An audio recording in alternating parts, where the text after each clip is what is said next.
बिहारी लाल की जय हो। श्री राधा वल्लभ भगवान की जय हो। जय जय श्री राधे श्याम से मिला। श्री राधे श्याम से मिला दे। श्री सूतुवाच संसार सागरे मग्नम्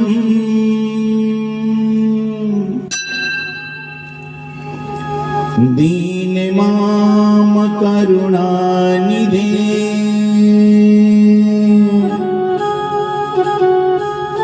कर्म मोह ग्रहीतांगम्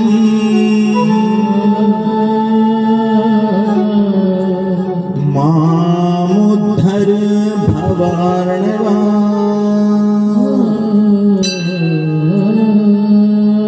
शुभरूपा प्रबोधज्ञा सर्वशास्त्र विशारद एतत् कथा प्रकाशेन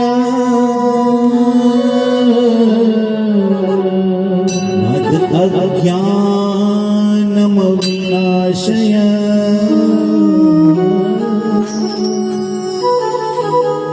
श्री कृष्ण शरणं मम। श्री कृष्ण शरणं मम। श्री कृष्ण शरणं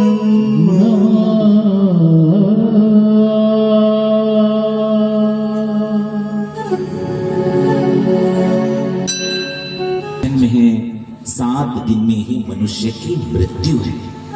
8वां दिन किसी के लिए बनकर नहीं आया। तो भागवत की कथा 7 दिन में इसलिए सुनाई जाती है कि जो हमारे जीवन के 7 दिन संसार की वासनाओं में, संसार की ईर्ष्या में, संसार के व्यर्थपूर्ण कार्यों में बीत गए हैं, आने वाले 7 दिन हमारे भगवान नाम में बीते। तो क्या करना है? तो फिर घर का काम नहीं करना। भागवत कथा कहती है ऐसा नहीं, वो आपका काम जो है, वो जो कर्म है, वो धर्म बन जाए। ऐसा कैसे संभव है? संभव है। आप झाड़ू लगा रहे हो और मुख से कृष्ण कृष्ण नाम गा रहे हो, तो वो फिर काम नहीं है, वो कर्म नहीं है, वो धर्म हो गया। जिस कर्म में भगवान का नाम जुड़ जाएगा वो कर्म नहीं होगा, वो कर्म युक्त धर्म, धर्म युक्त कर्म हो गया। इसी प्रकार आप भोजन कर रहे हैं, भोजन करवा रहे हैं, भगवान का नाम सुमर रहे हैं, तो वो कर्म आपका धर्म हो जाएगा। इसलिए आने वाले 7 दिन हमारे जो हम कर्म करते हैं वो धर्म में परिवर्तित हो जाएं। हमारा चरण जब उठे, जब हरे कृष्ण कहोगे, घर में घूम रहे हो, हरे कृष्ण कृष्ण कृष्ण गोविंद गोविंद गोविंद राधा कृष्ण राधा, तो वो जो चरण उठ रहे हैं वो मंदिर की परिक्रमा बन जाएंगे। तो कर्म के बीच में जब धर्म को समाहित करोगे तो फिर जीवन धर्ममय हो जाएगा। सारा जो कसूर है वो दृष्टि का तो है, वो भावना का तो है। इसलिए तो कहती है रामायण, जागी रही भावना जैसी, हरि मूरत देखी तिन तैसी। इसलिए ये जो मन है ना, ये आच्छादित है, ये आवृत है संसार की वासनाओं के कचरे में। इस मन के ऊपर कब्जा कर लिया, तो ये मन कैसे निर्मल हो? जैसे वस्त्र मैला हो गया, आपने उसको धो दिया तो वो स्वच्छ साफ हो गया। तो ये जो मन रूपी वस्त्र है ये स्वच्छ कैसे होगा? इसके लिए तो सत्संग रूपी साबुन चाहिए और गुरु रूपी मुख से जो अमृत निकल रहा है वो पानी चाहिए। तो तब ये मन का जो वस्त्र है ये स्वच्छ और निर्मल होगा। और जहां मन में निर्मलता आ जाएगी वहां पर हरि आ जाएंगे, वहां पर भगवान आकर विराजमान हो जाएंगे। ये मन का ही कसूर है ना। और उसके मन का कसूर था ना, वो दक्षिण भारत में रहने वाला वो नन्हा सा बच्चा, ब्राह्मण गोत्र मिला था, जिसको बचपन में भक्ति का संस्कार भी मिला, पूजा पाठ करने वाला वो बच्चा थोड़ा बड़ा हुआ तो माता पिता चल बसे, माता पिता पूरे हो गए। अब सर पर अंकुश नहीं रहा, तो जब अंकुश सर पर नहीं रहता तो जीवन में बुराइयां आ जाती हैं। धन का मालिक बन गया, और जब धन आता है तो बुद्धि विकृत हो जाती है। फिर मन चले साथियों का साथ कर लिया, शराब की बोतलों को खोल लिया। पूजा पाठ करने वाला वो बच्चा ऐसे रास्ते पर चला गया जो पतन का रास्ता था।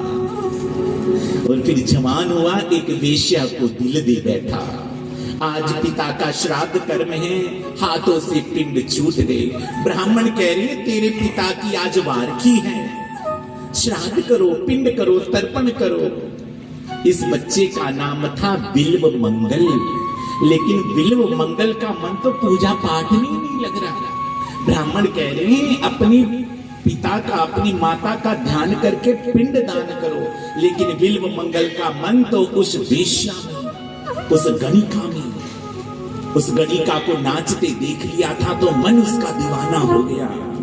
पिंड श्राद्ध को ठोकर मारकर घर से निकला तो रास्ते में नदी है, कैसे पार करोगे? मौत बनकर नदी खड़ी है, इतनी भयानक बाढ़ आई है। तो मुर्दे को नाव बना लिया था। रात हो गई, बादल बरस रहे हैं। गणिका अंदर मंदिर में बंद है, अपने घर के कपाट में।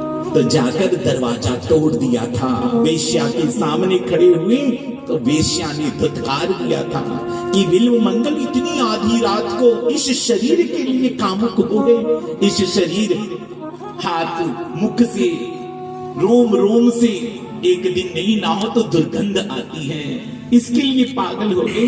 हे बिल्व मंगल, इतना पागलपना तुझे हरि के चरणों में हो गया होता तो तेरा कल्याण हो गया होता। वेश्या के इस शब्द ने बिल्व मंगल के दिल को चीर दिया। अंदर से भक्ति जाग गई, चरणों में गिर गए। हे गणिका, तूने मुझे सच्चाई का रास्ता दिखा दिया। और वो बिल्व मंगल उसी समय भगवान कृष्ण के रास्ते पर वृंदावन, दक्षिण भारत से वृंदावन चले। लेकिन रास्ते में कोई सुंदर स्त्री को देखा, मन है ना, विकृत हो गया था मन। उस सुंदर स्त्री के पीछे पीछे उसके घर चले गए और घर के मालिक से पूछा ये कौन है? सेठ ने कहा ये मेरी धर्मपत्नी, कितनी सुंदर है। फिर होश आया कि मेरा मन फिर से सुंदर स्त्री के रूप में आवृत होकर फिर से गलत रास्ते पर जा रहा है। तो उसी स्त्री से सुई मांगी, क्या करोगे? तनिक सुई दीजिए। तो वो सुई लेकर बिल्व मंगल ने उन सुइयों से अपनी आंखें फोड़ दी थी कि ये आंखें बार बार सुंदर रूप को देखकर पागल होती हैं, तो दोनों आंखें फूटती, लहू लुहान आंखें हो गई। और बिल्व मंगल वहां से अंधे हो गए और बिल्व मंगल वहां से नंगे पैर कहां चले? वृंदावन चले। ठोकर लगती है, गिर जाते हैं। रास्ते जाने वाले पथिकों से रास्ता पूछते हैं, वृंदावन कहाँ है? बड़ी दूर है वृंदावन। हाथ में लकुटी डंडा पकड़ लिया है, बिल्व मंगल यात्रा कर रहे हैं। चलते चलते कृष्ण पुकारते, ठोकर लगते कृष्ण पुकारते हैं। और जब कोई सच्चे हृदय से एक बार कृष्ण भगवान का नाम ले लेता है, भगवान रास्ता दिखाने चले आते हैं। जब कृष्ण को पुकारा है तो उसी समय भगवान नन्हे से ग्वाल बाल बन करके 8 साल के भगवान आ गए। लकुटी पकड़ ली है, कौन है ये? कौन है? आंखें टूटी है, अंधा पूछ रहा है, कौन है? किसने मेरे डंडे को पकड़ लिया? तो उस ग्वाल बाल ने कहा, मैं गाय चराने वाला ग्वाला हूँ। कोई मुझे सच्चे हृदय से पुकारता है ना तो मैं मदद करने के लिए जरूर आता हूँ। और भगवान श्री कृष्ण ने गीता में अर्जुन को वचन दिया है कि अर्जुन याद रखना, मैं कृष्ण कहाँ आता हूँ? अनन्यास चिन्त्यन्तो माम् ये जना पर्युपासते तेषां नित्याभियुक्तानां योगक्षेमं वहाम्यहम्। ना अन्य अनन्याश्चिन्त्यन्तो, जो अनन्य भाव से प्रेम में डूब कर कृष्ण को पुकारते हैं ना, कृष्ण अपने आप को रोक नहीं सकते। उन्होंने वचन दिया है अर्जुन को। और यहाँ अंधे बिल्व मंगल ने पुकारा तो डंडे को पकड़ लिया है, और डंडे का हाथ नीचे करते करते करते जैसे ही उस ग्वाले के हाथ के पास गया और जैसे ही हाथ को छुआ, एक ऐसी ऊर्जा मन में तरंग, कौन है ये? मैं ग्वाला हूं। तुमने भोजन नहीं किया बिल्व मंगल, तुम्हारी पपड़ियों से मुख, तुम्हारे होठ सूख गए हैं, तुम्हारा गला सूख गया है। लोगों ने बहुत पत्थर मारे, सर से खून बह रहा है, लोगों ने ठोकरें मारी है ना, पैरों में छाले पड़े हैं। कहाँ जा रहे हो? मैं वृंदावन जा रहा हूँ। क्या करोगे जाकर? पूछ रहे भगवान, ग्वाल बाल बनकर आए हैं ना। मुझे बांके बिहारी से मिलना है। क्या करोगे मिलके? तुम्हारी तो आंखें फूट गई। नहीं नहीं, मुझे एक बार वृंदावन लेकर चलो। और फिर वो भगवान ग्वाल बाल रूप में रोज आते, रोज हाथ पकड़कर, डंडा पकड़कर ले जाते, चलते चलते चलते वृंदावन आ गया। वृंदावन की सीमा में छोड़ने लगे भगवान कि देखो बिल्व मंगल, अब आपका वृंदावन ब्रज आ गया है, अब मैं यहाँ छोड़कर जा रहा हूँ। लेकिन बिल्व मंगल को पता चल गया था, रोज रोज ही कैसा जादू, जब भी छूते थे शरीर का रोमांच हो जाता था। और आज बिल्व मंगल ने, आंखें तो फूटी थी ना, अपनी बाहों में, इतने से भगवान 5 साल की अपनी बाहों में फूट गया। घुंघराले बाल हैं, सर में मोर पंखे हैं, पैरों में सोने के घुंघरू बंधे हैं, गले में वैजंती की माला है, गले में भगवान के पीतांबर है। कैसी झांकी है, जो देखता है देखता ही रह जाता है। ऐसी झांकी भगवान की अपनी बाहों में भर लिया बिल्व मंगल को, छोड़ नहीं सकते। संसार के बच्चों को जब दिल से लगाती है ना, तो कितना सुख आता है। ये तो नारायण है, इनको गले से लगाया होगा तो कितना आनंद हो गया होगा। छोड़ा नहीं है। और यहाँ पर भगवान झटका देकर बाहों से छूटकर दौड़े, तो यहाँ पर बिल्व मंगल ने पीछे से भगवान को पुकारा है। और जैसे ही पुकारा, रुनक झुनक घुंघरू बजते जा रहे हैं। और जैसे ही बिल्व मंगल ने कहा मेरे श्याम जरा ठहरो, जैसे श्याम पुकारा, भगवान ने पीछे मुड़कर देखा।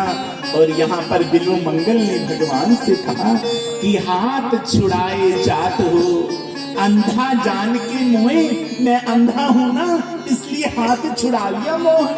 हाथ छुड़ाए जात हो, अंधा जान के मोहे, और मेरे हृदय से जब जाऊंगा श्याम कहूंगा तो तुमने हाथ छुड़ाया, मैं अंधा हूं मोहन, कोई बात नहीं, मेरे दिल से जाकर देखो, इस दिल के मंदिर में मोहन आपकी ही मूर्ति बैठी है। भगवान चलते चलते रुक गए, रोने लगे भगवान। आकाश में देवताओं का मेला है, कौन है जिसने भगवान को चलते चलते भगवान की गति को रोक दिया है? तो यहाँ पर ब्रह्मा जी ने कहा ये बिल्व मंगल नहीं, ये तो सूरदास है। आंखें फूटी है ना, देख नहीं सकते। मंदिर में चले गए बांके बिहारी के, पुजारियों ने धक्का दे दिया, चल यहाँ से बाहर, तुम्हें तो कुछ दिखाई नहीं देता, तुम क्या करने आए हो? और यहाँ पर सूरदास कहते हैं पुजारी मुझे नहीं दिखाई देता, मेरी आंखें फूटी हैं, तो क्या हुआ, मैं अपने बांके बिहारी को नहीं देख सकता। लेकिन पुजारी याद रखना, मंदिर में बैठे मेरे बांके बिहारी अपनी बड़ी बड़ी आंखों से तो मुझे देख सकते हैं ना, मैं तुम्हें देखूं तो देखूं। हे मोहन, मैं तुम्हें देखूं तो देखूं, तुम न मुझको देखना। तूने अगर देखा मुझे तो मशहूर हो जाऊंगा मैं। मैं अगर मांगू तो कभी भगवन कुछ न देना तुम मुझे, वरना फिर प्रेमी नहीं मजदूर हो जाऊंगा मैं तुम्हें चाहूं तो चाहूं मोहन, तुम न मुझको चाहना, तूने अगर चाहा मुझे तो मगरूर हो जाऊंगा मैं। ये भक्त की प्रार्थना है। और सूरदास की आंखें फूटी है ना, आंखों से दर्शन नहीं चाहिए, अंदर की अंतर चक्षु, अंदर की आंखें। अभी आप आंख बंद करोगे तो अंदर अंधकार ही अंधकार दिखाई देगा। सूरदास ने भगवान से कहा, प्रभु मुझे बाहर का संसार नहीं है, तो फूट गई आंखें। मैं चाहता हूं मोहन, मैं अपने मन रूपी मंदिर में हर क्षण आपका दर्शन करूं। तो भगवान की झांकी मन में प्रकट हो गई बांके बिहारी। हाथों में बंसी है, मोर मुकुट है जिनके, सुंदर पीतांबर धारण किया है, कैसी मोहिनी मूरत है भगवान की। और जब ये देखा तो वो झांकी अंतर ध्यान हो गई।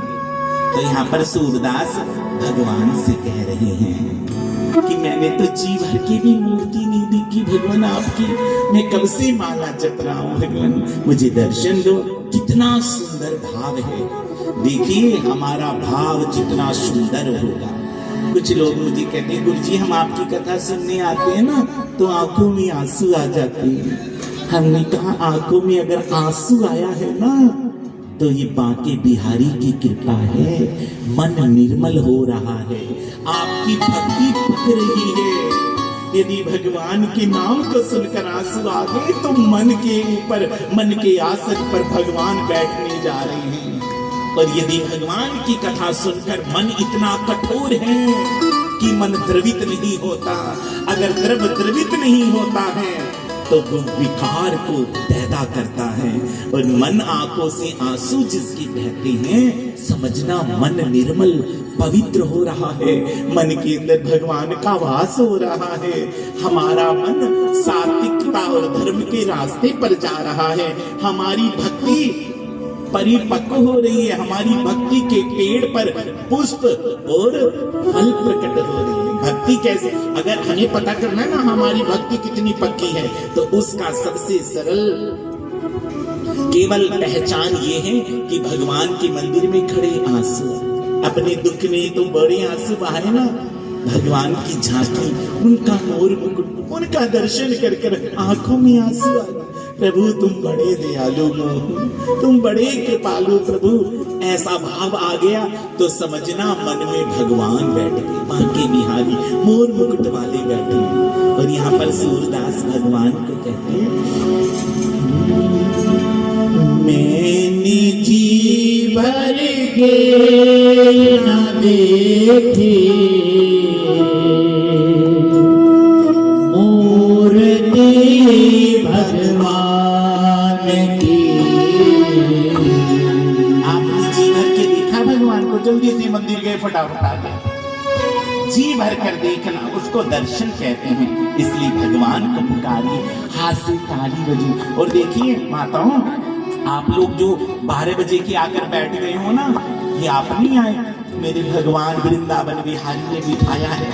इसलिए जो लोग 12 बजे से आकर बैठ गए उनके लिए एक बार ताली बजाएंगे तो भगवान उनकी हाजिरी से, आप पूरी कथा सुन रहे हो अनुष्ठान से, वो देख रहे हैं ना, चींटी के पग नूपुर बाजे तो भी भगवान सुनते हैं। अगर चींटी होती है छोटी सी, वो भी अपने पैरों में राम नाम का घुंघरू बांध के राम राम श्याम श्याम गाने लग जाए, तो इतनी सी चींटी और उसका घुंघरू कितना सा होगा, उसके लिए तो दूरबीन लानी पड़ेगी। इतने से घुंघरू की आवाज को भी भगवान सुन लेते हैं। आप यहाँ बैठे हो तो आपकी नहीं सुनेंगे क्या?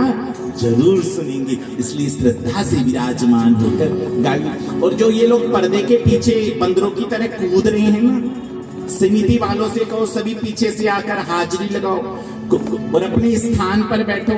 यहाँ पर कोई भी बेईमानी से नहीं बैठेगा, भगवान का निरादर कोई नहीं करेगा, नहीं तो दुर्योधन जैसी दुर्दशा हो जाएगी।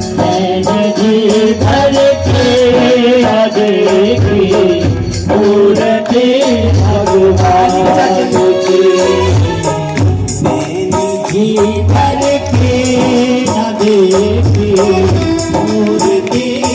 भगवान की मैंने जीवन की न देखी मूर्ति भगवान की। कब से माला जप रहे हो, कब से माला जप रहे हो, मैं कहूँ तेरे नाम कहूँ।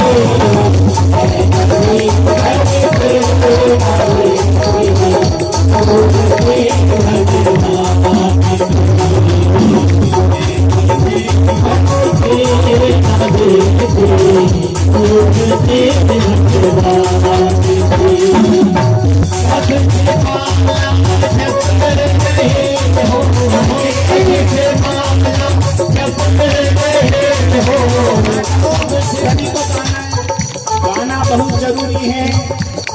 भगवान आपसे पूछ रहे हैं, आपकी बात सुन रहे हैं, आप भगवान से बात नहीं करोगे। अगर हमारा जमाई घर में आ जाए और हमसे वो बुलाना मुंह चाट कर बैठ जाए तो फिर कैसा मन दुखी होता है ना। तो भगवान की दरबार में आए, जाओ बैठे चीज की अकड़ है, कल क्या भरोसा नहीं, पल का एक पल का भरोसा नहीं है।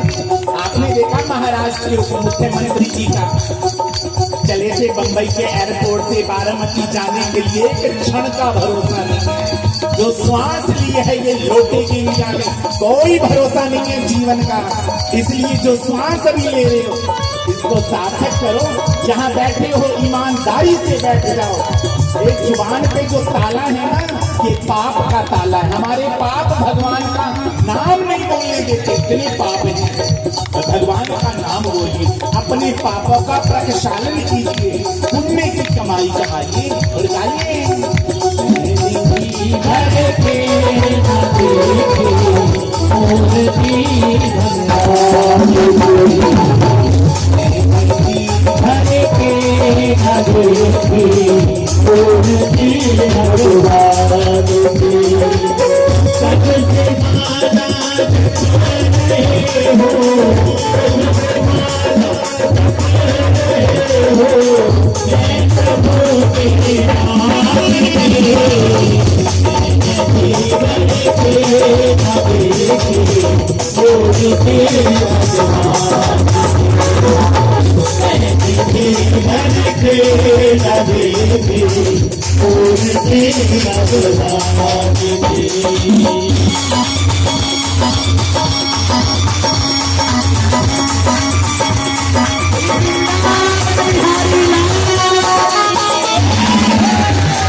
मोर के भगवान जी हर तेरा देखी मोर के भगवान जी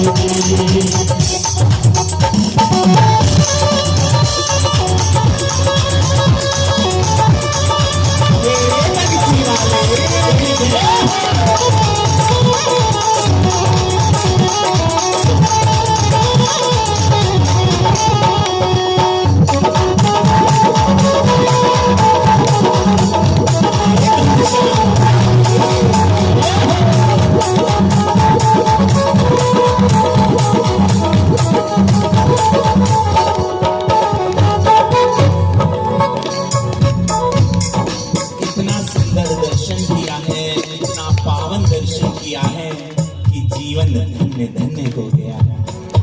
जब भक्ति करने की बात द्यस्य तोन व्याधि तरतस पहला श्लोक है, जा से प्रारंभ हुआ है भागवत की कथा, जा शब्द से, और विश्राम होगा भागवत की पहला श्लोक पहला मंत्र, जन्माद्यस्य तोन व्याधितरतस् चार्थे स्वभिज्ञः स्वराट तेने ब्रह्म हृदय आदि कवये मुह्यन्ति यत् सूर्यः तेजो वारिमृदां यथा विनिमयो यत्र त्रिसर्गो मृषा धामना स्वेन सदा निरस्तकुहकम् सत्यम परम धीमहि। जिस व्यक्ति का भाग्य सो गया हो, जिस व्यक्ति को मेहनत करने के बाद भी उसकी मेहनत के योग्य धन प्राप्त नहीं हुआ, जिसकी संतानों की बुद्धि विद्या के क्षेत्र में सबसे पीछे है, जो पुत्र बनकर आया, पुत्र कौन है? जिसने बाप की संपत्ति को सोती तो सोई रखा, वो पुत्र है। सुपुत्र क्या है? जो बाप की संपत्ति को, कीर्ति को, नाम को, यश को, कुल की जय जयकार को 100 से 1000 के अंक तक ले जाए, वो सुपुत्र है। कुपुत्र जो था उसको भी मिटिया मीट कर दे। इसलिए भागवत की कथा, जिसका सोया भाग्य और सो गया हो और किस्मत नहीं जाग रही है, चारों तरफ अंधकार है, तो भागवत जी के इस श्लोक का पाठ करने से श्री कृष्ण भगवान की कृपा से उसकी सोई हुई किस्मत जाग उठती है। पहला श्लोक जन्माद्यस्य, पढ़ नहीं सकते मोबाइल में लगा के सुन लो। किसी ने कहा सबसे सरल उपाय बता दो, हमने कहा सबसे सरल उपाय, मोबाइल हर के पास है, सोने से पहले कल्प वृक्ष का ध्यान करो, कल्प वृक्ष की फोटो देख लो। आज हमने YouTube पे एक वीडियो डाली है, उसको आप देखिए। सोते वक्त क्या करना है? भगवान श्री कृष्ण स्वर्ग से एक वृक्ष लेकर आए थे जिसका नाम था कल्प वृक्ष, सत्यभामा के कहने पर। और भगवान शिव ने वचन दिया, जो सोते समय कल्प वृक्ष को देखकर सोता है, और ओम नमो भगवते रुद्राय नमः, भगवान की वाणी झूठी कैसे हो सकती है? और भगवान शिव के इस दशाक्षर मंत्र का जाप कितनी बार? केवल 5 बार बोलो। 5 बार मोबाइल में फोटो देख लो, 5 बार मंत्र को बोलो। कितना टाइम लगा? मुश्किल से 12 सेकंड लगे आपको। तो आप देखिए 21 दिनों के अंदर आपके जीवन में कैसा परिवर्तन आएगा। घर का वास्तु दोष भी विदा हो जाएगा, कुछ करने का मन नहीं करता जी, पढ़ने का मन नहीं करता, काम करने में मन ही नहीं लगता, उदास मन रहता है। इसलिए भागवत जी जन्माद्यस्य, जा शब्द से भागवत जी का प्रारंभ है और समापन कहाँ पे है? नाम संकीर्तनम यस्य सर्व पाप प्रणाशनम प्रणामो दुःख शमनास्तम नमामि हरि परम।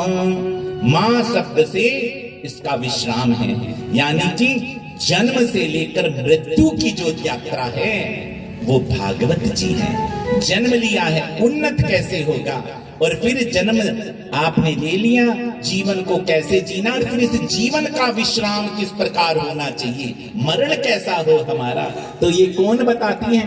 भागवत की कथा। ये प्रकट कैसे हुई? सूत जी ने कहा, निगम कल्परोर गलितम फलम सुख मुखाद अमृत दर्भ संयुतम पिबत भागवतम रसमालयम मोह रहो रसिका भूवि भाव कहा। निगम वेद का पका हुआ फल भागवत जी है, वेद से भी बड़ी महिमा भागवत जी की है। तो ये फल, वेद का फल नीचे कैसे आया? बोले सुख मुखाद, सुखदेव भगवान का मुख लगने से नीचे गया। सुख माने तोता, तोता किसी फल को चोंच जब मार देता है तो वो फल कभी खट्टा हो ही नहीं सकता, वो फल सदैव मीठा होता है। और इस जो भागवत रूपी जो फल है, इसके अंदर कोई गुठली है, छिलका? बोले कुछ नहीं है। क्या है? अमृत दर्भ संयुतम, केवल इसमें भागवत जी में अमृत ही अमृत भरा हुआ है, इसमें कोई गुठली नहीं, कोई छिलका नहीं। तो कितनी बार भागवत की कथा सुननी है? एक बार, दो बार, तीन बार, चार बार, कितनी बार? जिसने कहा मैंने तो बड़ा सुन ली कथा सत्संग, बस बड़ा हो गया, बड़ा दान कर दिया, बड़ा पुण्य कर दिया मैंने, बस समझो उसने दान पुण्य भगवान के सत्संग को जाना ही नहीं है। राम कथा कहती है, रामचरित जी सुनत अघाही, रस विशेष जाना तिन नाही, जिन हरि कथा सुनी नहीं काना, श्रवण रांद्र अहि भवन समाना। जिसने सुन के बोल दिया कि बड़ा हो गया, उसने भगवान की महिमा को जाना ही नहीं। मैंने बड़े यज्ञ कर लिए जी, अब नहीं, बस हो गई, बस बहुत कुछ कर लिया, समझो उसने कुछ किया ही नहीं है। दान एक ऐसी चीज है, जब दान करते हो ना मन बड़ा प्रसन्न हो जाता है, क्योंकि हमारे पाप निकल जाते हैं। और दान की एक महिमा और बताऊं आपको, जब आप पंडित जी को कोई चीज दान कर रहे होते हो ना, कुछ भी दान करो, जिस समय आप दान दे रहे होते हो ना, उस समय ब्राह्मण देव के चेहरे को देखो 10 सेकंड के लिए।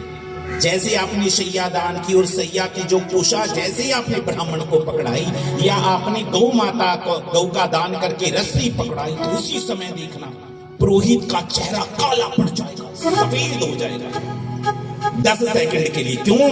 क्योंकि दान जब दिया जाता है तो अपना पाप दिया जाता है, और जो उसको स्वीकार करता है उसके ऊपर ही पाप एकदम से आवृत हो जाता है, चेहरा काला पड़ जाता है 10 सेकंड के लिए। दान को स्वीकार करना बहुत बड़ा, उसके अंदर सामर्थ्य चाहिए। इसलिए भागवत की कथा निगम कल्प रोर गलितम, भगवान का ये जो भागवत है वेद का पका हुआ फल है। शुक्देव भगवान के इसके मुखारविंद से इसकी जब वृष्टि होती है तो ये और मीठा हो जाता है। और यहाँ पर सूत जी से शौनक आदि ऋषियों ने कहा है कि त्वया खलु पुराणानि सेतिहासानि चानघ, आख्यातान्यप्यधीतानि धर्मशास्त्राणि यान्युता। आप इतिहास के पुराणों के जानकार हो सूत जी, 6 प्रश्नों के उत्तर दे दो। मानव के लिए धर्म क्या करे क्या ना करे। दूसरा प्रश्न, भगवान के अवतार कितने हैं। तीसरा प्रश्न, वेद ने कहा वो तो अजन्मा है, नीति नीति ये भी नहीं, ये भी नहीं, ये भी नहीं। भक्तों ने कहा एति एति एति, ये भी भगवान है, ये भी भगवान है। तो भगवान जो अजन्मा है वो जन्म लेकर कैसे आए? वो देवकी नंदन कृष्ण कैसे बनकर आए? वो यशोदा नंदन क्यों कहलाए? और शास्त्रों का सार बताइए। और मंदिर में जब जाएं तो कौन से भगवान सबसे बड़े, उनकी पूजा करें। कोई कहता माता रानी बड़ी, किसी ने कहा कृष्ण भगवान बड़े, किसी ने कहा शंकर भगवान बड़े, पता ही नहीं चलता किसकी पूजा करें। अंतिम प्रश्न है हमारा, धर्म संस्थापनार्थाय संभवामि युगे युगे। भगवान श्री कृष्ण 126 साल धरती पर रहे, धरती को छोड़कर जब वो गए तो वो धर्म किसकी शरण में रहा, जिसकी रक्षा का वचन भगवान श्री कृष्ण ने दिया। ये 6 प्रश्नों से भागवत जी की कथा का विस्तार होता है। और सूत जी महाराज कह रहे हैं कि आपके प्रश्नों का उत्तर देने से पहले मैं भागवती कथा के जो प्रवक्ता हैं शुकदेव भगवान, उनकी वंदना करना चाहता हूं। कौन है ये? इनका जन्म कहाँ हुआ है? ये तो राधा रानी गोलोक में राधा की गोद में तोते के रूप में। शुक, हे शुक, जाओ जाओ इस वृत्ति लोक में जाओ, कृष्ण भक्ति का प्रचार करना होगा। कलयुग ने डेरा डाल लिया है, वासनाओं ने मन को घेर लिया है, काम क्रोध लोभ के तूफानों में घिरे इस मनुष्य को सत्य का मार्ग, कृष्ण प्रेम भक्ति का मार्ग कौन दिखाए? नहीं माँ, मुझे नहीं जाना, मैं जाऊंगा, विष्णु की माया मुझे पकड़ लेगी। जो नाम जप रहा हूं फिर नाम जप नहीं होगा, कथा में जाकर बैठ जाऊंगा, कुंभकर्ण की पत्नी नींद मुझको घेर लेगी। कथा है ना, कथा में नींद बढ़ जाती है, आलस्य आ जाएगा। क्यों? क्योंकि जो हमारे पाप हैं वो कथा नहीं सुनने देंगे, वो बार बार व्यवधान करेंगे। अगर कथा सुनोगे तो पाप भाग जाएंगे, और पाप जब जन्म जन्मों के भागते हैं तो वो बेचैन हो जाते हैं। कहाँ जाए? किसी व्यक्ति को आप अपने घर से निकाल दो, वो दौड़ दौड़ के वापस घर में आता है। ये पाप घर बना लिया ना अपने, पाप कर करके निंदा सुन सुन के दुनिया की जय जयकार देखकर जलता है दिल, तो सारे पाप अपने मन में अपने अंदर बिठा लिए। अब वो पाप इस घर को छोड़ के नहीं जाना चाहते। कैसे जाएंगे? जिन हरि कथा सुनी नहीं काना, ये कान है ना, कान से जब हरि की कथा अंदर जाएगी, जैसे सांप है, चूहे को बाहर निकालना है तो आप पानी भर दो उसमें, बिल में एकदम से चूहा बाहर आ जाएगा। तो ये जो मन में काम क्रोध लोभ दुनिया की जलन को लेकर, पापों को लेकर ये दिल में बैठे, ये कैसे बाहर निकलेंगे? कान में पाइप मत डालना, पर्दा भी फट जाएगा, मर भी जाओगे। इस कान में क्या करना है? कथा रूपी अमृत को सुनकर अंदर ले जाना है। जैसे कथा का अमृत अंदर जाएगा, अंदर बैठे हुए सारे पाप बाहर निकल कर खड़े हो जाएंगे। फिर उनको अंदर मत आने देना। तो उसका क्या उपाय है? केवल भगवान के नाम की शरण को लेना। तो वही सुखदेव भगवान राधा रानी को कह रहे, माँ मैं संसार में जाऊंगा, विष्णु की माया मुझे पकड़ लेगी। नहीं पुत्र, मेरा वचन है, विष्णु की माया का असर नहीं होगा। वही सुखदेव भगवान आज्ञा लेकर प्रकट होना चाहते हैं इस धरा पर। कोई स्थान नहीं मिला तो एक शुक पक्षिणी के गर्भ से अंडे के रूप में प्रकट हुए हैं अमरनाथ की गुफा में।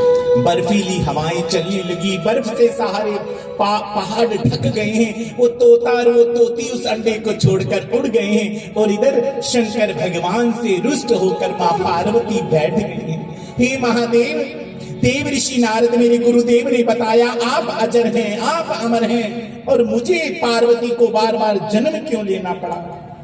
आपके अमरत्व का कारण क्या है, और मेरी मृत्यु मुझे बार बार जन्म लेना पड़ता है? शंकर भगवान ने कहा, पार्वती मैंने अमर कथा को सुना है।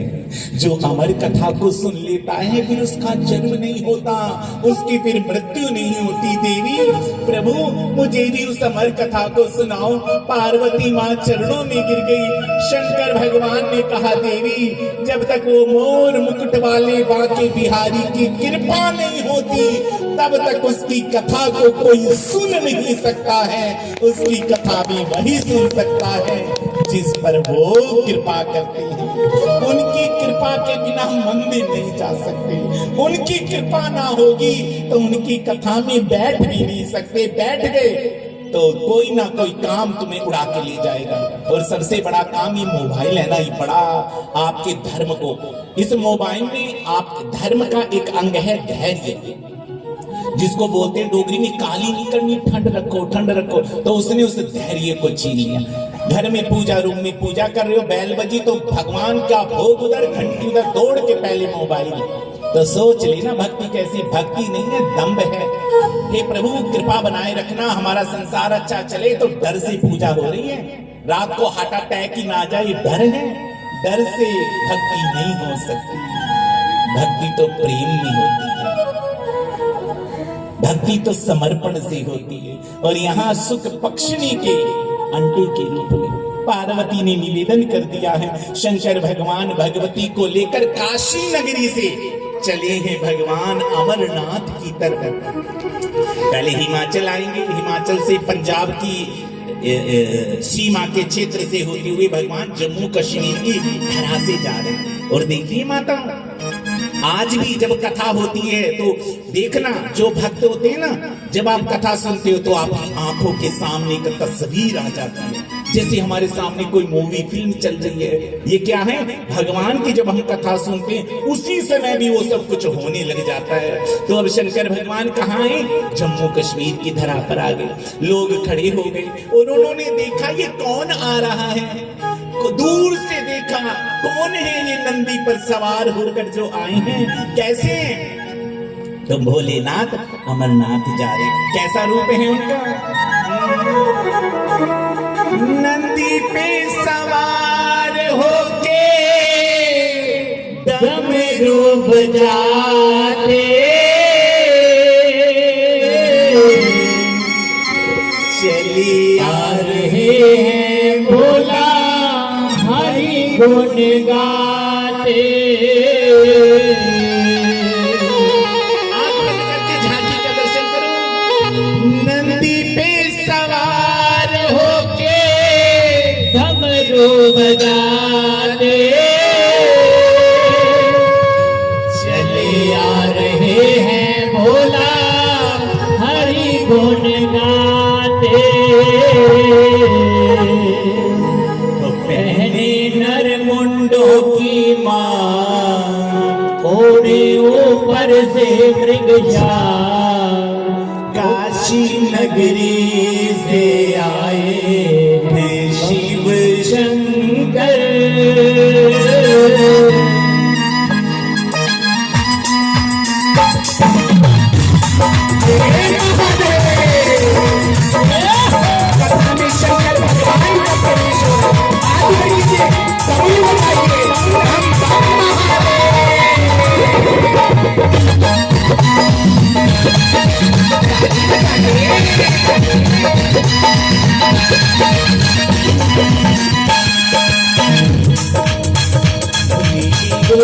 को साथ बोले भाले भोलानाथ, काशी नगरी से आए हैं शिव शंकर। बोले भोला जी को रात बोले भाले भोलानाथ, काशी नगरी से आए हैं शिव शंकर।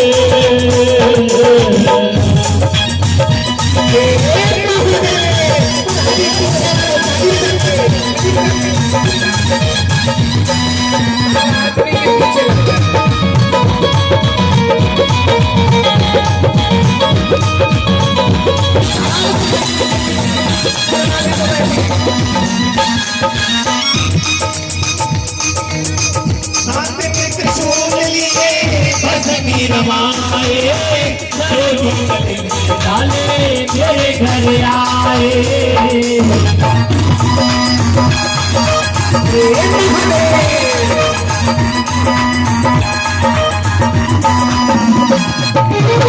हाथ में त्रिशूल लिए भगवी रमाए, झोली गले में डाले मेरे घर आए। भरते भक्तों के भंडार सारे बोलो जय जयकार, काशी नगरी से आए शिव शंकर।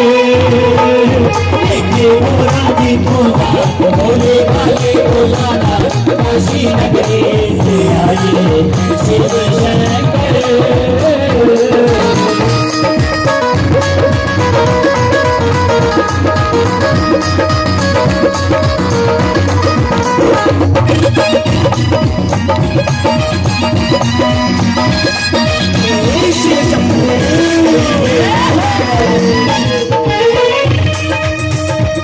शंकर भगवान माँ पार्वती को लेकर के सीधे अमरनाथ की गुफा की तरफ अग्रसर।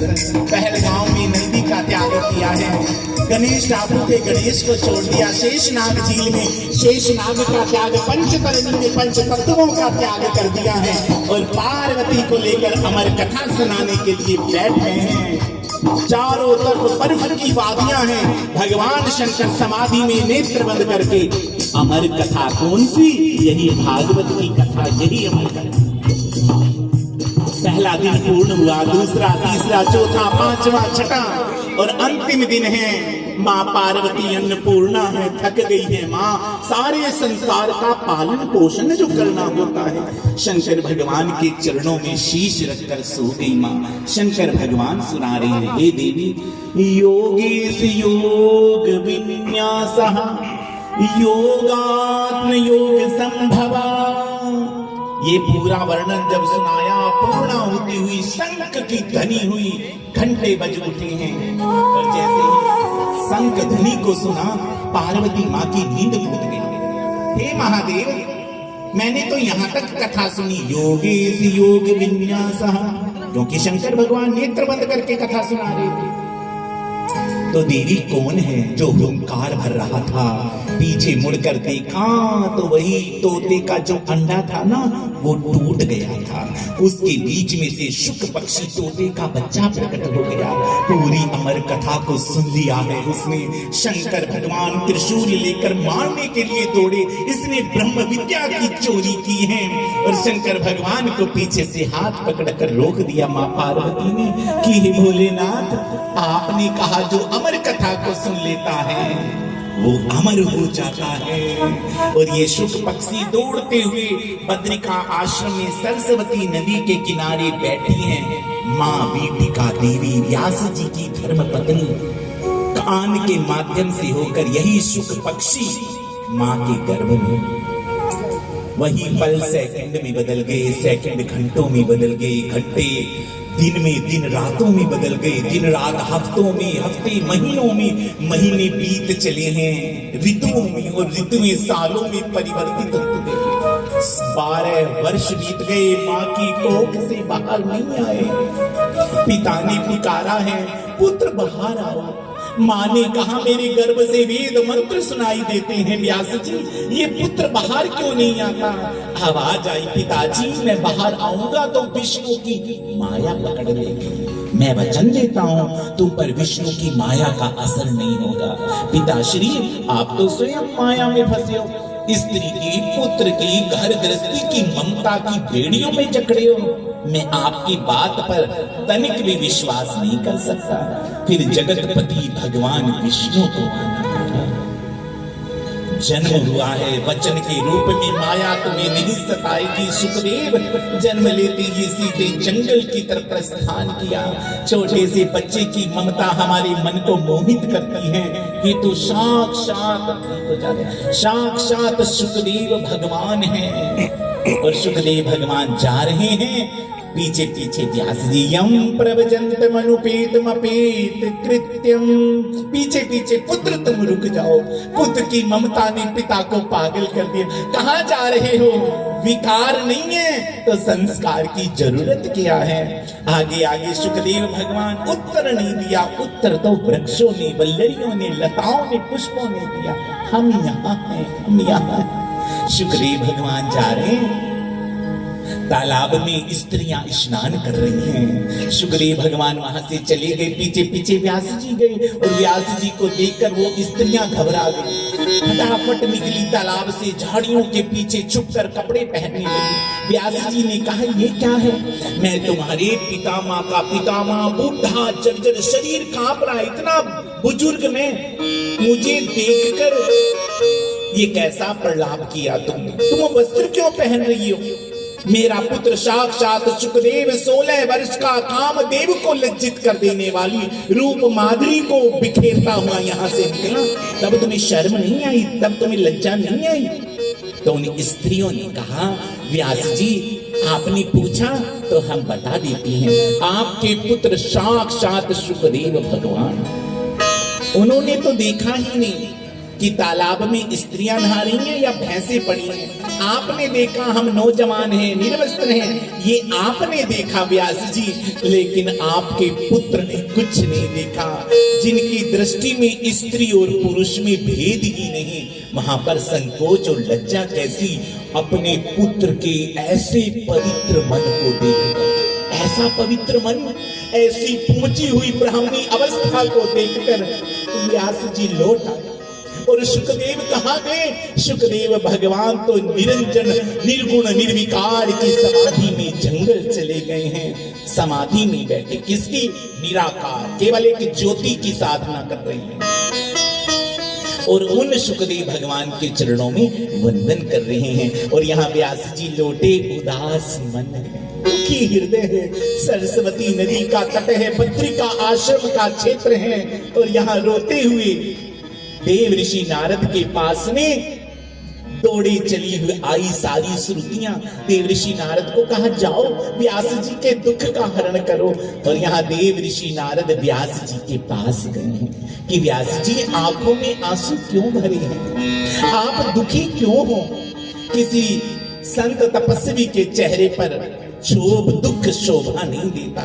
और यहाँ पर व्यास जी कह रहे हैं कि हे देव ऋषि नारद, मैं व्यास, मैंने एक वेद को 4 भागों में विभक्त किया। पहले ऋग्वेद था, 1 लाख मंत्र थे। फिर मैंने यजुर, साम, अथर्व उसमें विभक्त किया। 18 पुराण लिखे, 1.25 लाख मंत्रों में महाभारत की रचना की, लेकिन मन उदास है। देव ऋषि नारद ने कहा, मुझे पता है आपके दुख का कारण। आपने महाभारत की रचना की, आपने सम्राटों के गीत गाए, लेकिन जब तक भगवान कृष्ण की भागवत की रचना नहीं करोगे ना, तब तक आपके मन को चैन नहीं आएगा।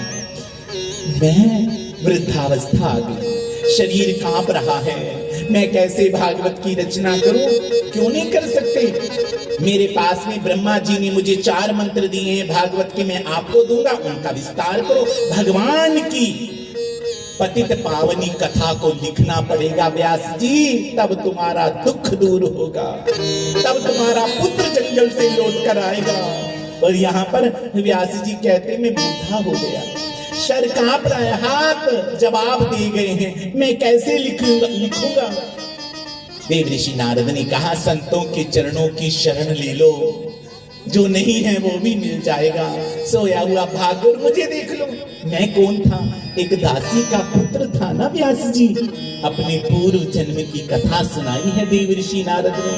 संतों की कृपा से आज मैं वही दासी का बेटा आपके सामने, अगले जन्म में ब्रह्मा का बेटा।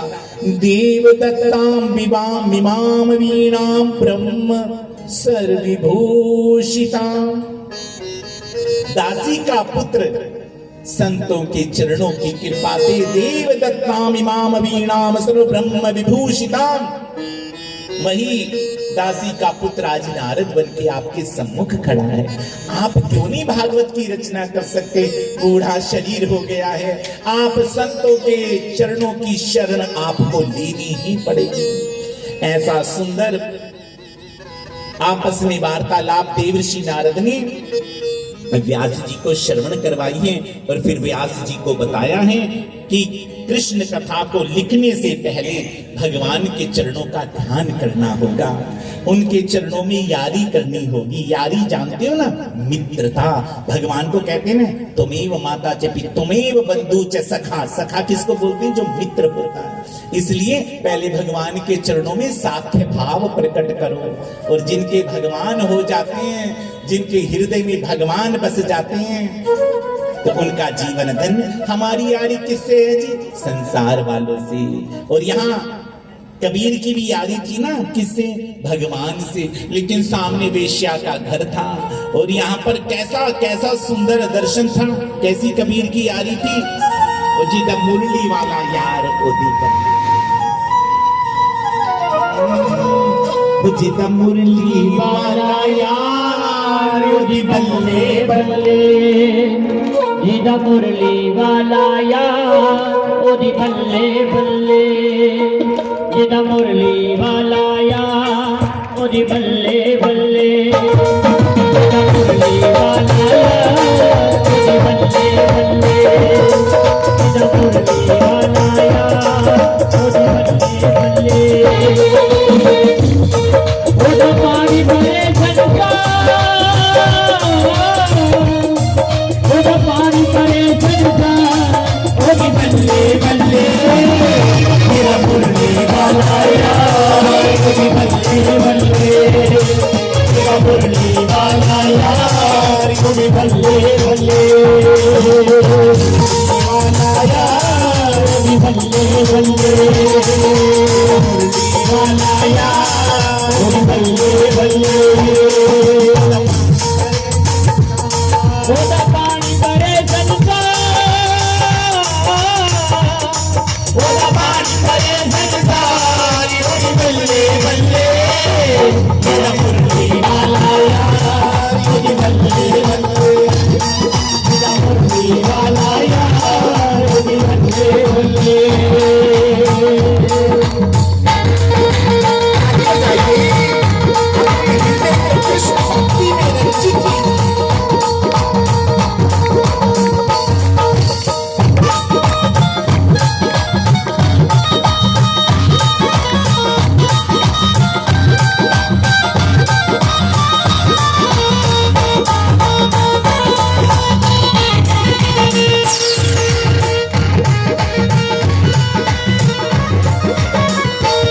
वागू बेड़ा सड़ संसार सब कुछ सौंप दिता कृष्ण मुरार सब कुछ सौंप दिता कृष्ण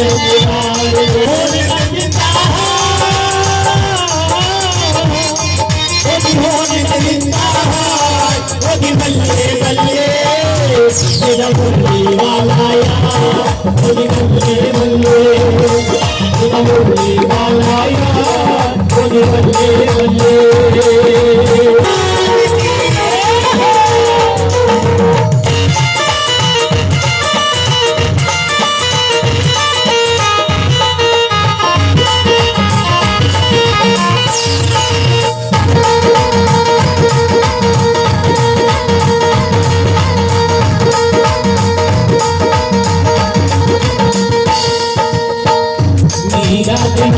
रिश्ता खूब निभाया थी मीरा बिहार रिश्ता खूब निभाया थी शहर बयाले लो अमृत बनाया थी शहर बयाले लो अमृत बनाया थी वो सब बने भुलाते हैं सब बने भुलाते हैं बल्ले बल्ले मेरा मुरली वाला यार बल्ले बल्ले मेरा मुरली वाला यार बल्ले बल्ले मेरा मुरली वाला यार बल्ले बल्ले मेरा मुरली वाला यार बल्ले बल्ले जय जय राधे जय जय राधे श्याम से श्री राधे ये जो हम हाथ ऊपर करते हैं ना, हर हर मेरी रजा है। हमारी इस भागवत कथा की धर्म सभा में पावन पवित्र इस अनुष्ठान की बेला में आगमन हुआ है राज्यसभा सांसद श्री शत शर्मा जी का। उनके साथ में आए हैं और वो भाजपा के इस समय वर्तमान में अध्यक्ष भी हैं। आज उनसे पुनः इस संयोग की घड़ी में उनका आना, एक बार उधमपुर की कथा में भी उनका आगमन हुआ था, उस समय भी वो प्रदेश अध्यक्ष थे और आज पुनः भागवत की कथा में आए हैं सतजी, तो इस बार भी वो पुनः अध्यक्ष के पद पर विभूषित होकर जम्मू को गौरवान्वित करें, ऐसी हम लोगों को आशा है। अभी आपने देखा है जो साइन बोर्ड के द्वारा संचालित मेडिकल कॉलेज के लिए हमारे बच्चों को उपेक्षित किया गया, उसके लिए बड़ा घनघोर संग्राम हमारी वैष्णो देवी संघर्ष समिति के द्वारा हुआ है। हमें अपने जितने भी हमारे स्वयं सेवक हैं, हमारे भाजपा मंडल के नेतृत्व को संभालने वाले लोग हैं, उनके ऊपर हम दावा करते हैं, अपना अधिकार हक रखते हैं कि वो जम्मू की पीठ कभी लगने नहीं देंगे। तो ऐसा ही दर्शन हमें तब हुआ जब ये मेडिकल कॉलेज का निरस्त हो जाना और हिंदुओं के लिए न्याय का मिल जाना, उसके लिए जोरदार ताली बजाइए। अपने समाज के प्रति गौरव का अनुभव जो संतानें नहीं करती ना, तो वो समाज कभी उन्नत और तेजस्विता के शिखर पर पहुंच ही नहीं सकता है। इसलिए हमारे समाज का नेतृत्व संभालने वाले लोगों को हमारा सपोर्ट नहीं मिलेगा, हमारा आशीष नहीं मिलेगा, तो फिर समाज उन्नत कैसे हो सकता है। इसलिए सर्वप्रथम अपने परिचय से परिचित होना हमें ये सबसे प्रमुखता की बात होती है। इसलिए देव ऋषि नारद ने अपनी आत्मकथा सुनाई है और यहाँ पर सुनकर आत्मकथा को बड़े मन में दुखी हो गए हैं व्यास जी। क्यों? क्योंकि व्यास जी के पुत्र तो जंगल में चले गए हैं। देव ऋषि नारद ने कहा तुम्हारा दुख तब मिटेगा व्यास जी, तब तुम भागवत कथा की रचना करोगे। शरीर बूढ़ा है नारद जी, मैं लिख नहीं पाऊंगा, संतों के चरणों को पकड़ना ही पड़ेगा, संतों के चरणों की धूल मस्तक से स्वीकार करोगे। हे वेद व्यास भगवान विष्णु के अवतार हैं। नारद जी कह रहे हैं कि ये व्यास जी संतों के चरणों की धूल भागवत की कथा के इस अनुष्ठान, इस लेखन के कार्य को संपूर्ण कर सकती हैं। और मैं तो पूर्व जन्म में दासी का पुत्र था ना, तो जन्म के साथ दासत्व तो मुझे मिल गया। जन्म के साथ मेरे पिता की मृत्यु हो गई। परिवार वालों ने मेरी माँ को धक्का देकर घर से बाहर निकाल दिया। पड़ोस के लोगों ने पत्थर मारे कि अपने पति अपने सुहाग को खा गई है। डायन शब्द जैसे ऐसे निम्न श्रेणी के शब्द मेरी माँ के लिए बोले। सर से खून बहता, मैं 2 दिन का था। व्यास जी माँ सीने से लगाए। जंगल में संतों की कुटिया के दरवाजे खड़ी हो गई है।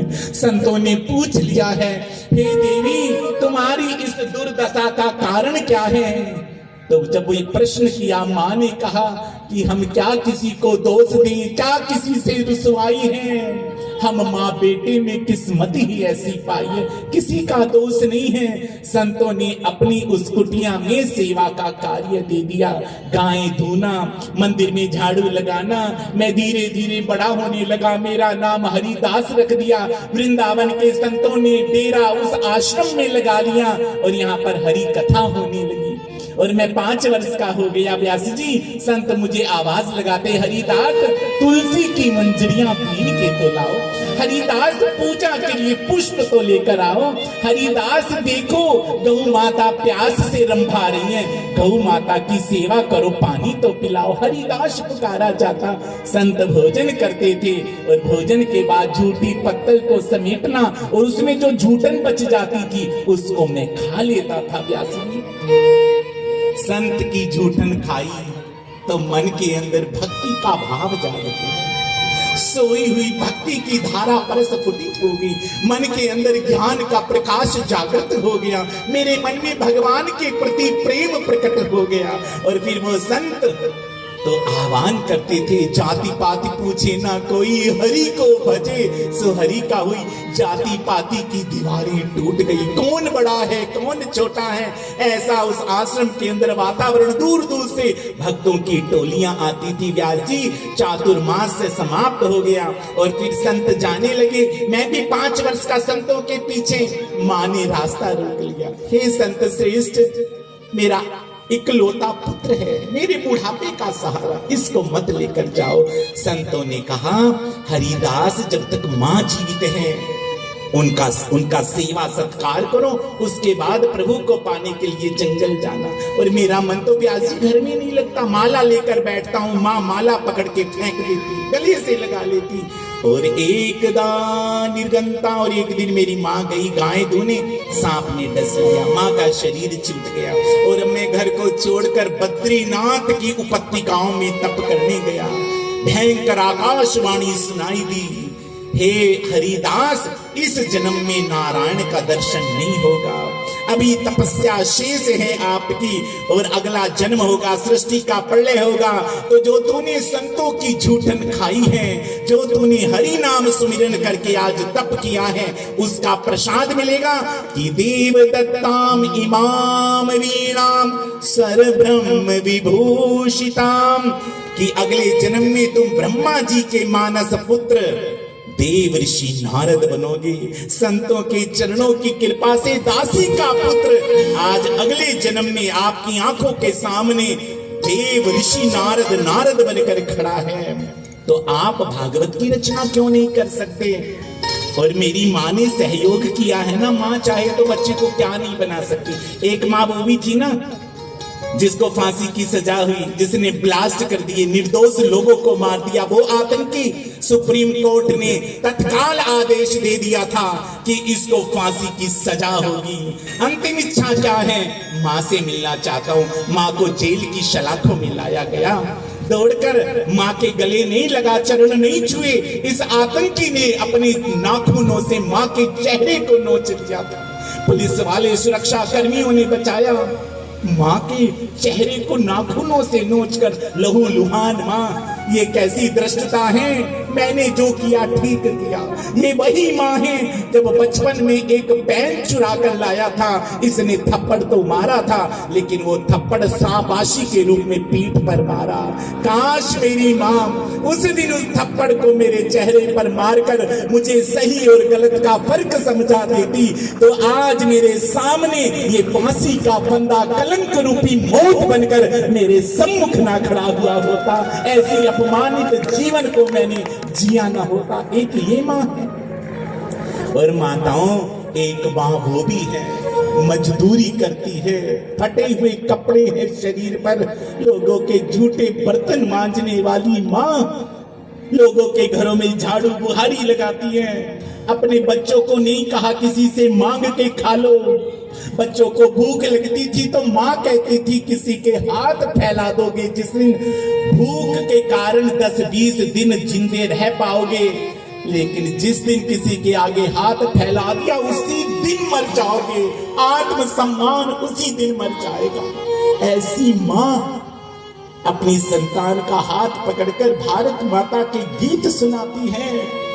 घर में अन्न रोटी नहीं है खाने को, देश की मिट्टी के प्रति कृतज्ञता व्यक्त करना है, भारत माता के गीत गाने हैं, राष्ट्रभक्ति का संस्कार भर दिया बच्चे के अंदर। और बच्चा पढ़ने जाता है, छुट्टी होती है, रेलवे स्टेशन पर जाकर लोगों के झूठे कप धोता है, झूठी प्लेट धोता है, केटली उठाकर चाय बेचता है। ये किसी साधारण बच्चे की कहानी नहीं है। ये माँ हीरा बहन कैसा संस्कार दिया माँ ने, वही लोगों की झूठी कप प्लेट धोने वाला बच्चा देश का प्रधान पंत नरेंद्र भाई बनकर जब विश्व के पटल पर आए तो भारत के सनातन की धमक पूरे विश्व के अंदर सुनाई दी। माँ बनना तो हीरा बहन जैसी माँ बनना माताओं चुनना आपने है।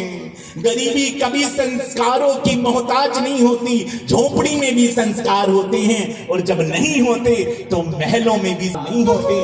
चुनना आपने है माताओं कि आपने अपनी संतान को क्या बनाना है। कौशल्या बनोगी तो राम, यशोदा बनोगी तो कृष्ण आएंगे और सूफन का ताड़का बनोगी तो क्या दुर्दशा होगी, ये मुझे बताने की आवश्यकता नहीं है। इसलिए चुनिए। यहाँ पर हरिदास को मां मिली थी, दद कहलाए थे, और अब यहाँ नारद जी ने वही 4 मंत्र दे दिए थे व्यास जी को। व्यास जी ने उन 4 मंत्रों को 18,000 मंत्रों में परिणित कर दिया है। लेकिन इस महाकाव्य को लिखेगा कौन? गणपति के अतिरिक्त कोई नहीं लिख सकता। गणपति की आराधना की गई, गणपति भगवान प्रकट हुए, मां सरस्वती के तट पर अबाध गति से लिखना जब प्रारंभ किया, धरती कांप गई। लिखते लिखते व्यास जी बोल रहे हैं, गणपति जी लिखते जा रहे हैं, लिखते लिखते लिखते लिखते लेखनी टूट गई तो अपना दांत निकाल करके लिखना प्रारंभ किया और ऐसी तीव्र गति से लिखा, धरती से धूल उठने लगी। धरती की कण भगवान गणपति की वंदना करके पूरे शरीर पर मिट्टी मिट्टी हो गया। 18 दिनों के अंदर में ये महाकाव्य लिखकर तैयार हुआ और फिर गणपति मिट्टी मूर्ति हो गए। मिट्टी मिट्टी लग गई ना। और गणेश जी को व्यास जी ने अपने सर पर रख लिया है, जोर से जयकारा लगाया है, गणपति बप्पा मोरिया।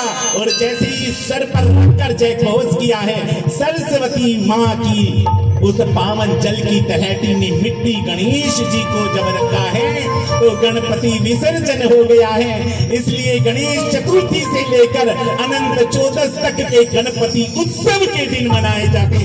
बोलिए गणपति बप्पा, गणपति बप्पा। पीड़म नटवर वपुः कर्णयो कर्णिकारम।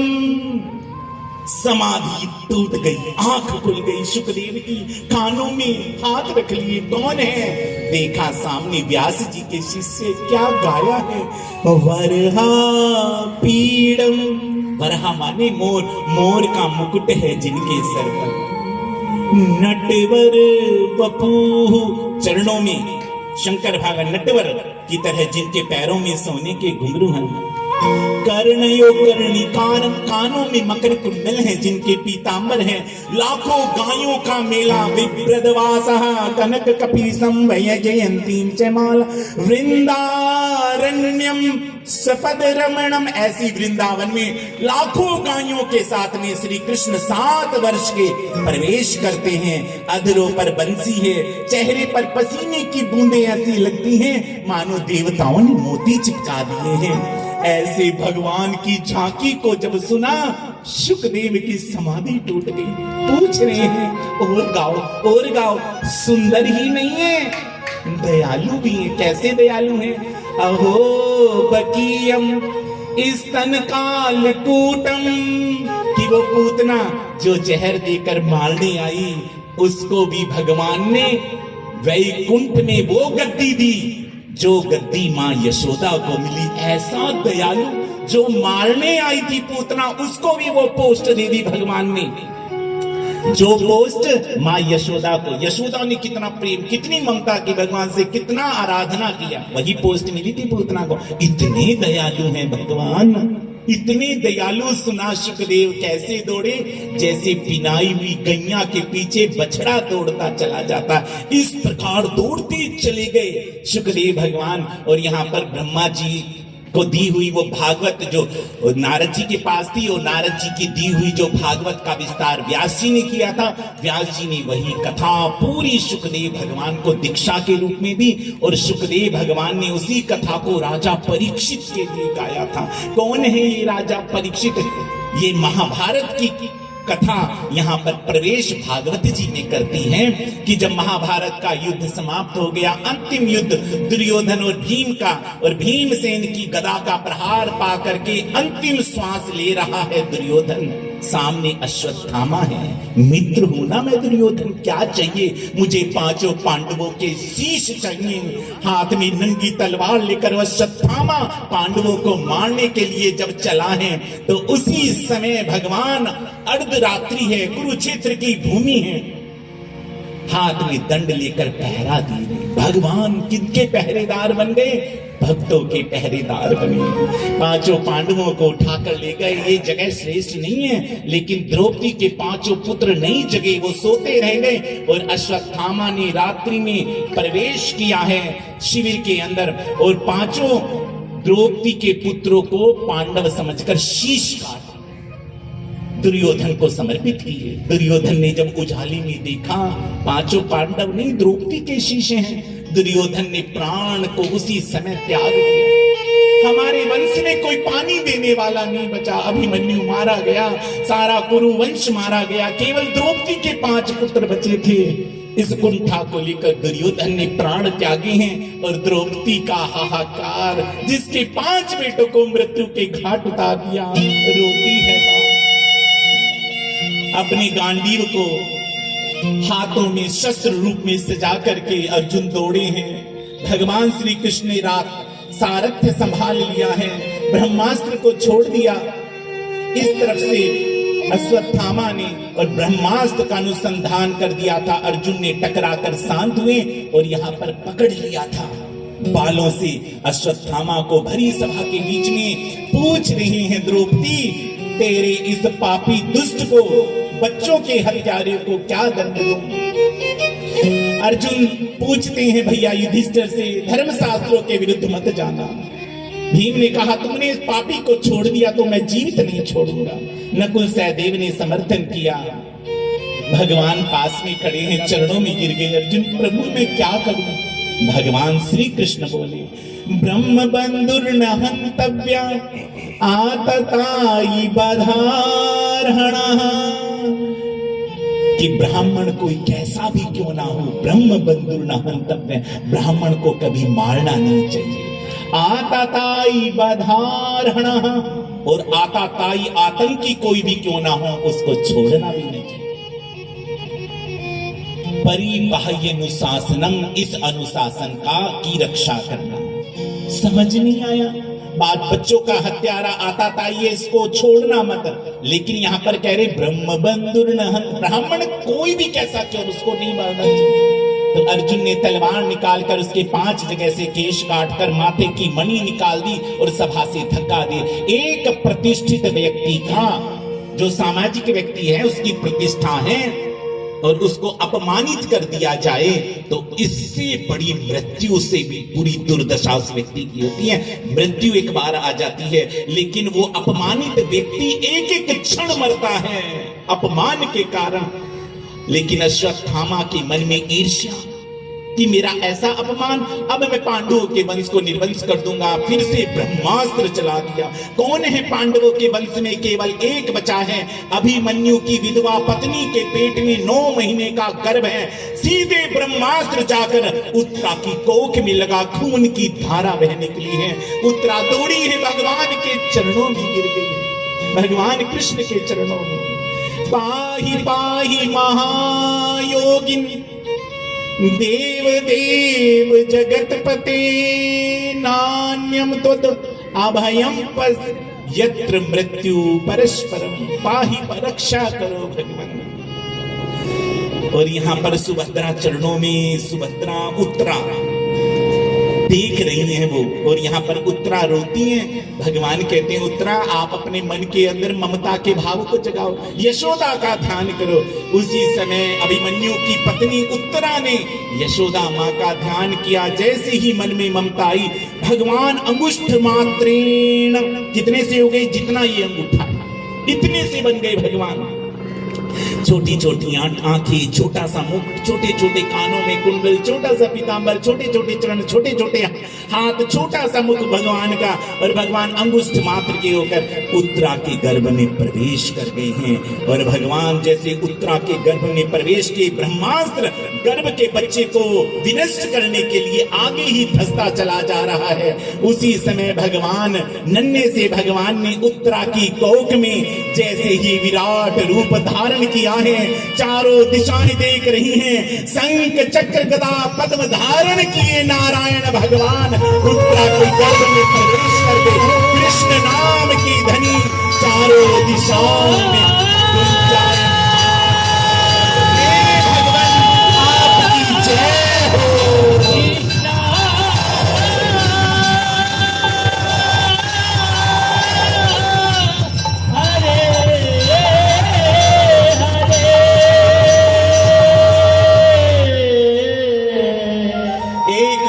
बाहर हैं, एक रूप से अंदर हैं। और जब गर्भगत बच्चे की रक्षा भगवान ने की तो कुंती चरणों में गिर गई। भगवान मैं जान गई, हमारे वंश को निर्वंश होने से बचा लिया। मोहन आप परम पिता परमात्मा परमेश्वर हैं, तू जान गई बुआ, तो वरदान मांग ले। झोली फैला दी थी कुंती ने।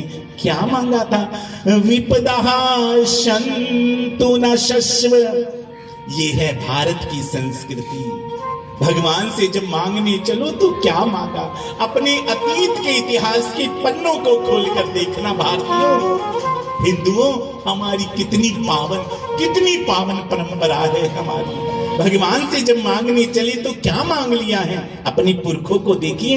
विपदा शंतु न शश्व तत्र तत्र जगत गुरो।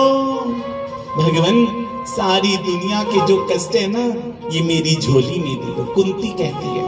और भारत की ऋषि परंपरा क्या कहती है? सर्वे भवन्तु सुखिनः, सभी सुखी हो जाएं। सर्वे सन्तु निरामया, सभी स्वस्थ हो जाएं। ये है सनातन, सबके लोक कल्याण की कामना करने वाले हम लोग। विश्व का कल्याण हो, दुनिया के किसी धर्म में विश्व का कल्याण नहीं। ये मजहब पंथ वाले लोग कहते हैं बस इनका ही विस्तार हो, बाकी तो काफिर हैं और काफिरों को पकड़ो और तब तक इनको मारो जब तक ये हाय तौबा करके इस्लाम ना कबूल कर ले। लेकिन हमारा सनातन सर्वे भवन तो सुखी, सभी सुखी हो। कुंती ने मांग लिया, प्रभु सारी दुनिया के दुख दे दो, कुछ नहीं। क्यों दुख दूं प्रभु? दुख में आपकी बड़ी याद आती है मोहन। चरणों में गिर गए भगवान। बुआ बचपन से लेकर आज तक सुख का एक सेकंड नहीं देखा, एक सेकंड। जन्म हुआ सुसेन के यहाँ, पृथु राजा गोद ले गए। बचपन का नाम प्रथा था ना, बचपन सुख से नहीं बीता, माँ की ममता नहीं मिली, पिता का प्यार नहीं मिला। बेटी के लिए सर्वाधिक पिता के प्रेम की आवश्यकता होती है। पिता के प्रेम से वंचित हो गई थी। यहाँ पे जवान हुई, विवाह हुआ ऐसे पति के साथ जिसको श्राप है।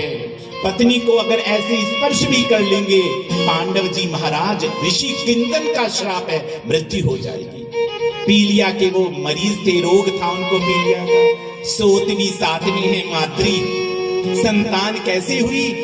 जो ऋषि दुर्वासा ने मंत्र दिए, सूर्य भगवान को बुलाया तो कर्ण हो गए थे विवाह के बाद में, फिर बुलाया था इंद्र को, उनकी शक्ति से प्रकट हो गए थे अर्जुन, और पवन देव की कृपा से प्रकट हुए थे भीम, अश्विनी कुमारों की कृपा से नकुल सहदेव, और धर्मराज की कृपा से युधिष्ठिर।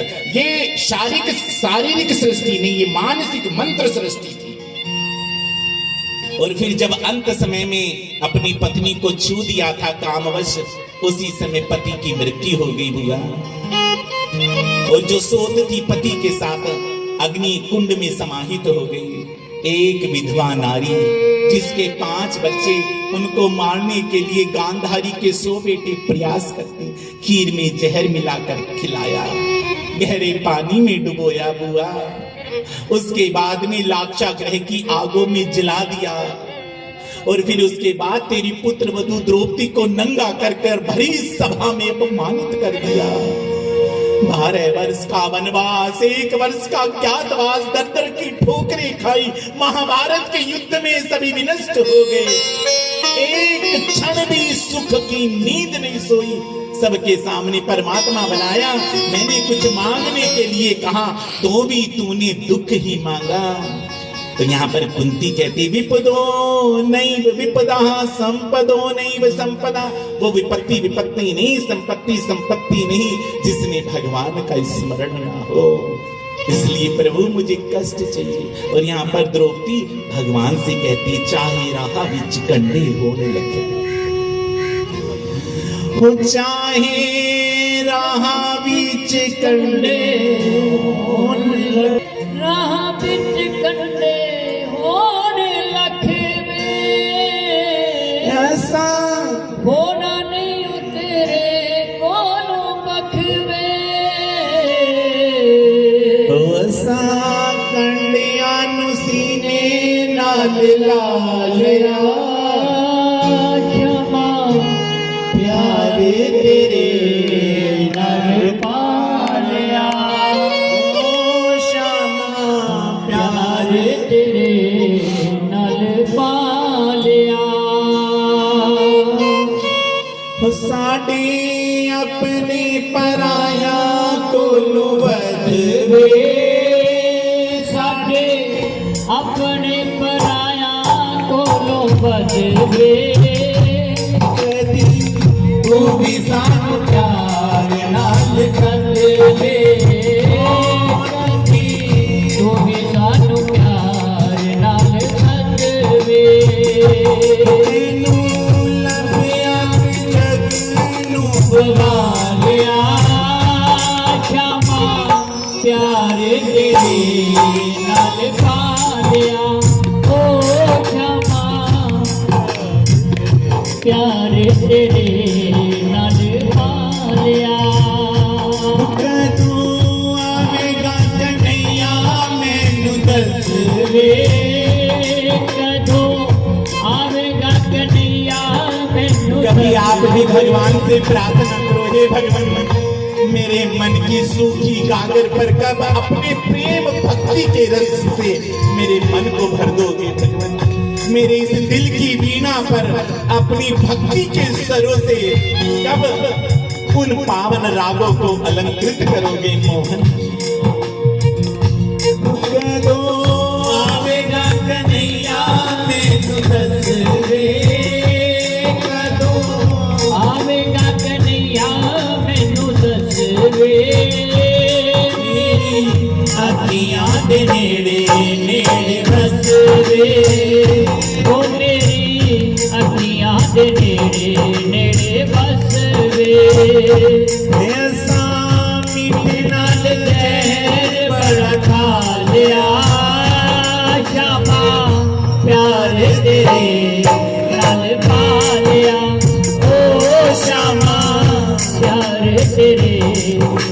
पा लिया। व्यक्ति ने भगवान से वरदान दुख के रूप में मांगा, भगवान ने कहा दुख नहीं दे सकता, तो प्रभु एक वचन दे दो। ये मेरा मन घर परिवार की ममता में बट गया भगवान, ये सारी ममता को समेट कर इस मेरे मन को अपने चरणों में समर्पित होने की शक्ति और सामर्थ्य दे दो भगवान। भगवान ने आशीर्वाद दिया। आज रात को भगवान हस्तिनापुर में रुक गए। क्यों रुके हैं? वो द्वारिका क्यों नहीं जा रहे? क्योंकि किसी ने पुकारा है। कौन है जो कृष्ण पुकार रहा है? 54 दिन बीत गए हैं, बाणों की सैया पर किसी ने लेटे लेटे भगवान को पुकारा है। शरीर का सारा रक्त प्रवाहित हो गया है। रोम रोम कृष्ण कृष्ण कृष्ण पुकार रहा है। कौन है ये तो भीष्म पितामह है। प्रभु को पुकारा, अपने प्राणों का प्रयाण कर नहीं सकते, हरि का दर्शन किए बगैर प्राणों का उत्सर्ग भीष्म पितामह कैसे कर सकते हैं।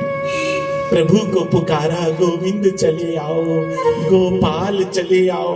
भगवान ने भक्त की पुकार को सुन लिया है। गंगा पुत्र है ना भीष्म, भगवान के चरणों में समर्पित है जिनका सर्वस्व। पांडवों को लेकर, द्रौपदी को लेकर भगवान चले हैं और भीष्म पितामह को धौम्य पुलस्त आदि ऋषियों ने घेर लिया।